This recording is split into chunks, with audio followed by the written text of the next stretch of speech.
With just about a month to go until the start of spring, you are probably looking forward to more warmer temperatures, but spring also means allergy season for many people. Meteorologist Griffin Hardy is joining us to explain why pollen can be such a problem for some people. Hey, Griffin.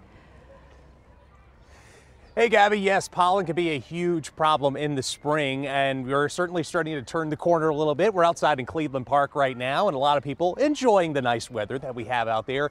Temperatures aren't quite into spring territory just yet, but when they get there, early March, that's the start of meteorological spring. That's when we usually see the most amount of people with allergy symptoms make their way into allergy clinics. That's usually in early March when they're the busiest time of year. And I spoke with Dr. John Polsini of Acadia Allergy and Immunology right here in Greenville, and he talks to us a little bit more about why pollen is such a big problem here in the upstate. Allergies in this area of the country are quite prevalent, and so that's usually when we start to see tree pollen, and that's when most people remember spring. Dr. Polsini says it's usually around spring break in March when we see the most seasonal allergy symptoms here in the upstate.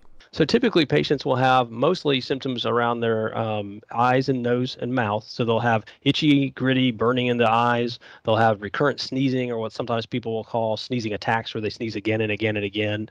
The biggest source of seasonal allergies in spring is tree pollen. That normally peaks in March and April. From May to July is when we see grass pollen hit peak amounts. By late summer and early autumn, ragweed is the most common source of pollen in our area. March is when we also see the biggest back and forth swings in temperature in our area as well. Since 1962, the average difference between our warmest high temperature and our coldest low temperature every March in Greenville was 57 degrees. That's the highest out of any month in the year. I asked Dr. Polsini if that's also a reason why allergy-related symptoms appear so often in the springtime. Certainly, barometric pressure adjustments can lead to more pain and sinus headaches. And so I explain a lot to patients that in the sinus cavities in our, in our maxillary area, our area of our face, if there's big barometric pressure changes, then it can be uncomfortable for some patients, kind of like blowing up a balloon in a box.